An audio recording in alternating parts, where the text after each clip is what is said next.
Hi there guys, welcome to another video on Nevada ZA. This is version 006. We're almost at 007, which is the James Bond version. Anyway, so I had to throw that one in you. I suppose we'll get there, you know, Lord willing. Alright, I'm just going to have a look at some changes in our latest version that I've made. So first of all, let's just get here into new farmer mode, into the map itself, and then obviously remember which version ever you are playing. There's now two versions, obviously, the seasons version and the normal multi-fruit.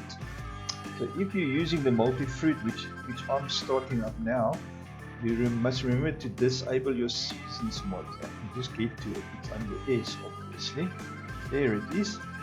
So if you've disabled it, you can start the map and it won't have any crashes or whatever. Good. Alright, so here we are in the map eventually after the long load. Okay, so first things, let's just get our flight and HUD mode up.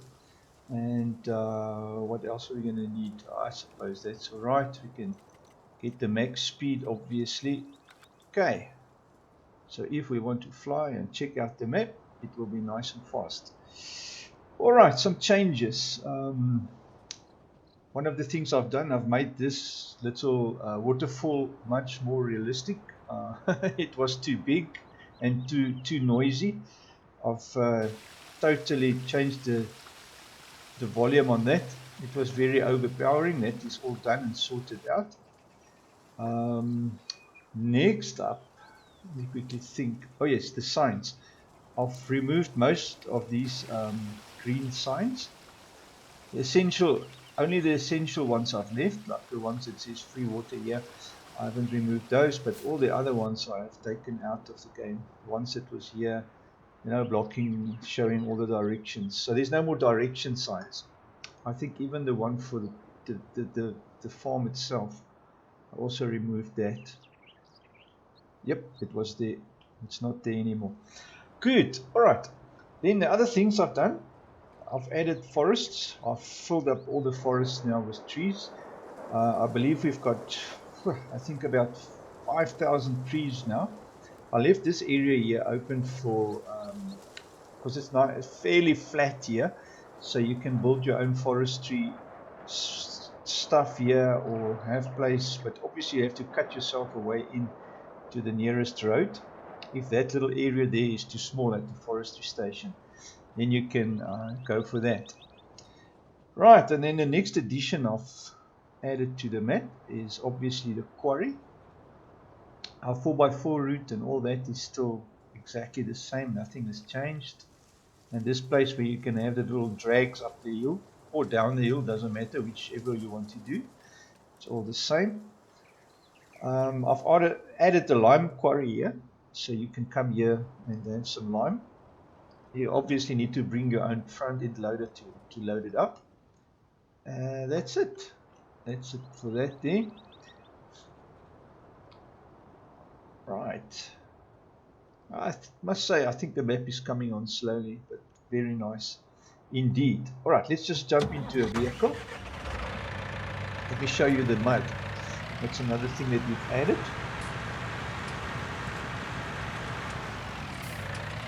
And while we're at it,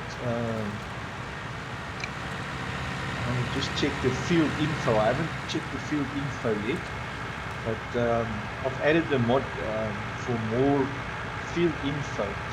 So you should have it in your mods folder, and then it should be available when you walk over the field. So I haven't really checked it myself, but let's do it together and see what happens.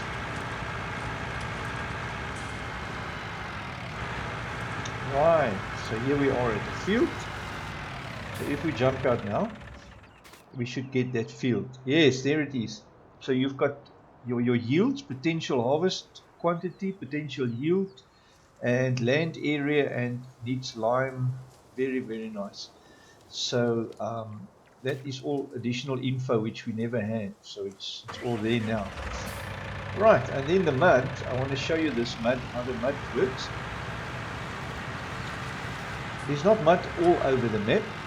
All the small farm roads and forestry roads like these ones, that's got this little 2 lanes or whatever with the grass in the center, they all have mud on them. The water puddles, you see there it is. All the water puddles have permanent mud, so it doesn't matter what time of the year or how wet it is, you always have mud on these water puddles. You also see that the wheels is realistically sinking into the mud, which is quite awesome. And then where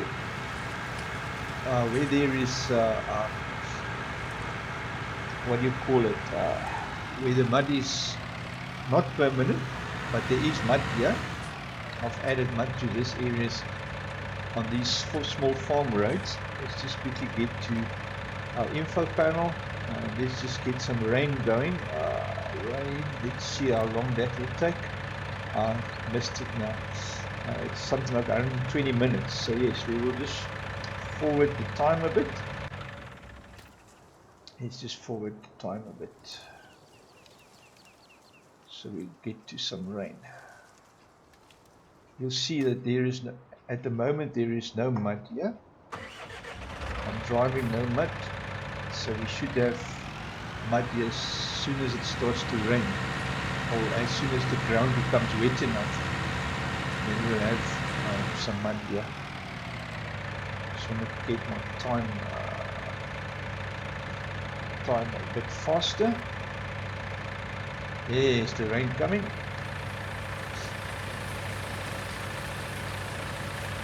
Okay, so now realistically, here it is. Now there's mud here. So as soon as the ground is wet enough, you'll have mud on certain areas of the map. Not all the roads have mud on them. Like for instance, obviously, if we go down to, I'm going to get through this rain. There's some sunshine coming. Here we go. Right, just in time.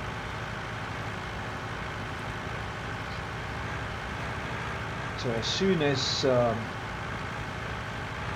ground is wet enough, you'll have mud. And you see, for instance, here, there's no mud here. Even if it's raining, there won't be mud here. I've put all the main roads with no mud. And obviously the water puddles, there's mud in the water puddles, so we should have mud there. Yes. Good, so that's it for the mud. I think we had a decent, thorough investigation of the mud and the field info that we've done. The shortcuts, we have put in quite a bit of shortcuts. I'm sure you guys have seen them in version 5. Like for instance, just from here to the town road, it's quite a nice shortcut, especially if you using this farm up here. You can even use this shortcut here to get to Nevada farm. Very, very nice to have a little drive up here. There is some steep hills and stuff. That's just part of the environment, you know. Nevada farm, we really had so much steep hills. It's very difficult to drive there with trucks and stuff because of the steep inclines. Okay, so next up. Oh yes, one addition that I haven't mentioned yet is here by this little water trigger. I've put made it a little bit more, what do you call it, realistic here. Put some mud there and a little road and a demarcated area for the water trigger. Good. And then obviously the more exciting part is obviously the lands, how I've divided the lands. So let's have a quick look at that. So if you look at lands, in this easy mode or new farmer mode or whatever the mode is called, you obviously start with that 2 fields. Then Grandpa's Place, I've added 2 fields, 16 and 17. So the map now has 17 fields, which is quite wonderful. And then I've divided the forests into different smaller forests, like this one I've made smaller so it's cheaper. Forest 2 is, I think, the most expensive one because it's the biggest one. Forest 3 is the startup forest with the forestry included. So yeah, you can, if you're into forestry, you can buy this first on any version of the startup, whether it's the most difficult or the intermediate or the easy. And then obviously this one here, it's $1 million for this forest 4. So the 2 new forests that I've added makes starting up in different areas much easier. And then what I've done, the factories or sell points rather, I've all put them in their own little things so that you can buy them separately. So you don't have to worry about the sell points anymore, you know. If you don't want to buy them, they don't really form parts of your fields. Because in the past, if you buy a field or a field and then some of these just added up to your price, so you wasted your money. And then, like for instance, field 9 now, very nice. You can buy field 9 and then have this whole area, obviously next to field 9 for placeables and maybe sheds or whatever. So it's a good startup options. Field 10 also, very nice startup map option now. Field 11, field 15, but most of these, like this one, is a nice favorite of mine. This field 1 to 4, also very nice startup options. So yeah, there's multiple ways to start the game now. Lots of ways to get stuck in and just enjoy. Great, man, guys. So yeah, I'm very proud of these 2 fields. Both of them are not square fields, they rounded fields for the guys that like rounded stuff. Specifically added those 2. So now our maps like have 1, 2, 3, 4 fields that are not square, you know. So yeah, and I mean most of these you can plow into other shapes as well if you're not into that. If you can create fields here, you can create fields here. Basically, wherever you create fields, you can make them not square or not rectangular, whatever way you like it. Great, man. So, guys, that's just a quick run through of the changes that I've made in the new version. And if there's any hiccups or stuff that you find in your play, like for instance trees that are not rooted, I've tried my best to to to have all the non-rooted trees planted, you know, but it happens, especially when you plant so many trees. You slip up once here or there.